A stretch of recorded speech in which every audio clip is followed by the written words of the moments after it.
Good day! Welcome to another episode of The Media Compass, where we help you navigate the digital world through a virtues and ethical lens.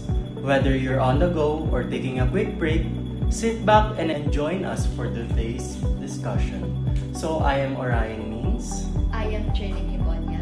I am Erica Panes. I am Katrina Guillermo. And I am Hannah Garcia. And today we are diving into a topic that sparked a massive controversy across the Philippine media industry. A topic na pasok sa issues today, and let's see kung paano nga ba natin i-apply ang virtue ethics to our media usage. Yes, but before we start, discuss muna natin kung ano nga ba yung topic natin for today na pasok sa issue sa ating massive controversy.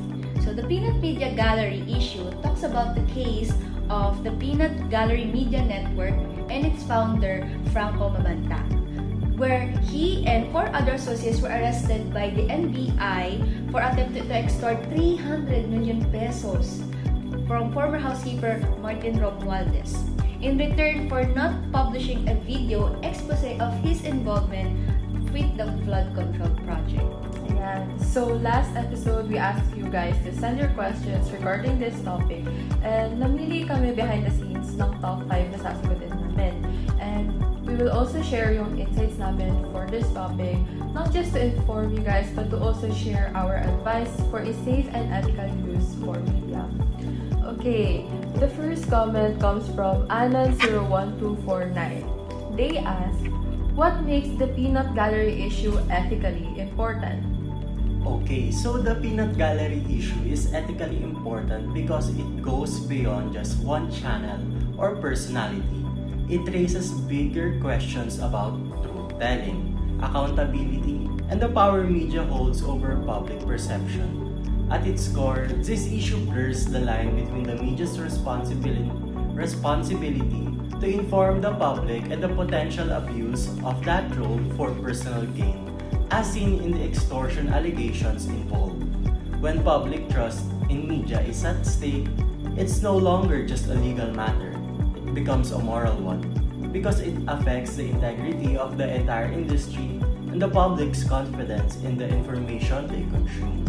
Okay, so that's actually a good answer. Kasi kung titignan natin, if yung mga tao ay ginagamit ang personal benefit nila, instead of sabihin kung ano yung totoo, may possibility na yung mga ibang tao ay mag-stop maniwala sa mga news or yung mga informations na makukuha nila. Okay, so for our second question from user Happy. Hello, I always listen to your podcast on the go.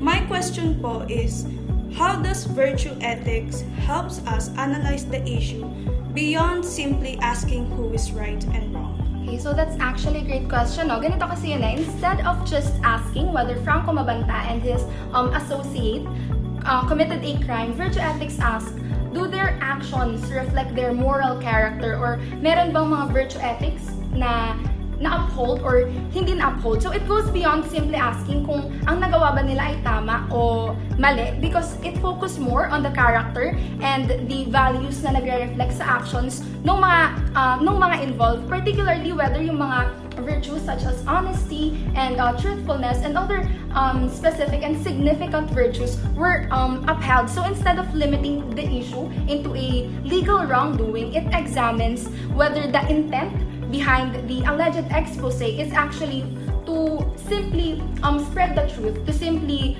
inform the public, or kung meron nga bang personal intent behind it. So it also emphasizes how media practitioners carry the responsibility to use their influence ethically, because their actions shape the public's trust and perception, and when virtues are compromised, it weakens not only the individual credibility but the integrity of the entire media industry. Virtue ethics kasi shifts the question. Instead na sino mali, sino tama, tinitingnan niya kung anong klaseng tao or institusyon ba dapat tayo maging sa harap ng ganitong sitwasyon. So hindi lang siya about sa outcome, kundi sa character at intentions na nagdala sa atin doon. Okay, so moving on to our third question, Virtues871 asks, what virtues should guide media practitioners when making public claims? So, di ba ngayon sa Pilipinas, maraming mga media practitioners, particularly yung mga influencers, di ba, since maraming mga followers and such, I think they should be guided by first, truthfulness, justice, responsibility, and integrity when making those public claims.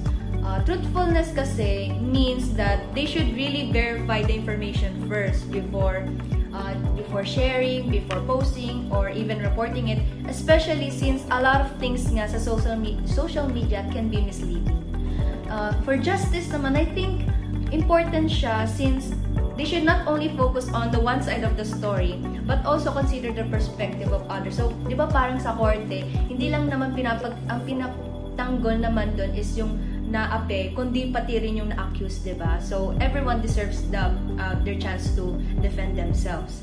And for responsibility naman, I think it's also important since whatever they say, the media practitioners, I mean, about an issue can really influence a lot of people since marami silang followers, marami silang nasasabi, so kaya ganon. And as for naman the importance of integrity, I think it is about sticking to and believing in what is right.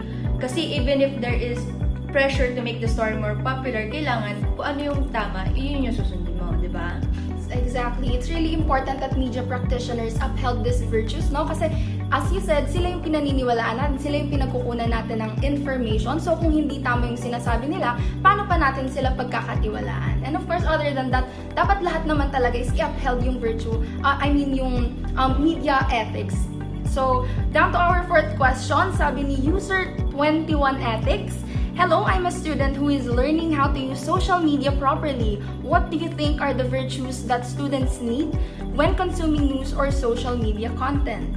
Okay, so yung question na yan, as a student myself, I believe when consuming news or social media content, we're supposed to be practicing the virtues of truthfulness, intellectual humility, courage, and responsibility. So, truthfulness in the means na we should verify the information and check its credibility before believing it and sharing it with others. So, sa ganitong paraan, we shouldn't be exaggerating our reactions or creating misleading captions whenever we share these contents. Kasi us believing it is already a damage itself. Paano pa kapag share natin sa iba yon, edi mas bigger damage siya. And it's something na ang hirap i-control kasi mas lalong mahirap malaman kung ano ba yung totoo. And intellectual humility, in this case, I think na nag-a-apply siya sa generation natin today. Since yung generation natin, mahilig tayo mag-engage sa mga issues, sa mga posts na nakikita natin. And when it comes to these issues, yung mga sides na yan, usually yung side na pinipili natin is kung ano man yung mas sound convincing para sa atin or kung ano yung side na mas pinaniniwalaan ng iba. So, dun tayo kumakampi. And when it comes to these things, we like to engage or specifically comment.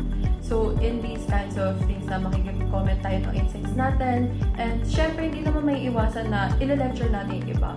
And usually sa mga ganun, if not all, some, hindi nila tinatanggap yung lecture sa kanila. Instead, nag-rebat pa sila. So, I believe na intellectual humility in this case is dapat we shouldn't just view an issue or an information in just one side kung ano yung mas maraming naniniwala. Dapat maintindihan natin at makita natin na there's other perspectives in these informations and dapat ang alamin natin at kung saan tayo papanig is yung totoo, kung ano yung tama. And at the same time, if we are to engage on comments or issues like these, we should be also open to criticisms and to lectures. Ayan, so courage, us students, we are open to the internet. So open tayo sa mga misinformations, ganyan. And us students, we are knowledgeable enough to research on informations. Ayan. So, as students, we should use our knowledge and our platforms to spread the truth and to inform others about the truth. Ayan. And lastly is responsibility. Again, since open tayo sa internet and access to a lot of things on the internet, we know how the internet works. So, bawat comment natin, bawat reply, bawat post, bawat share, ayun, yung mga actions natin, responsibilidad natin yan. And dapat we should held accountability for our actions.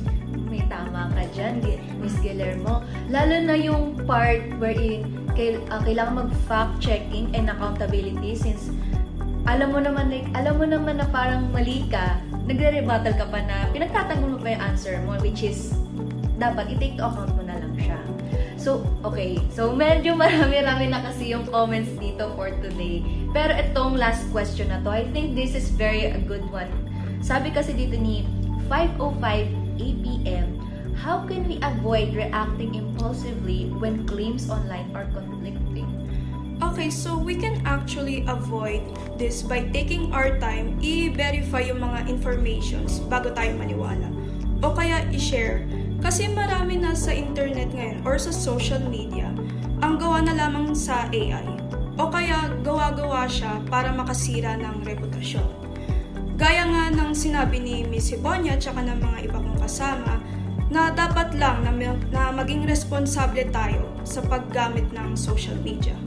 At saka matuto tayong maghanap pa ng mga reliable resources o kaya tayo mismong maghanap pa ng mga evidences para may pang-backup tayo. And lastly, ang importante rin is maging open-minded tayo at mag-isip tayo critically before tayo mag-post sa social media. Kasi may tinatawag na tayo na digital footprint. Okay, a very good point indeed. Pagdating din kasi sa amin, no, parati naming inuuna yung pag-verify bago kami mag-react o mag-share. Minsan kasi yung pag-post lang talaga yung kulang sa atin.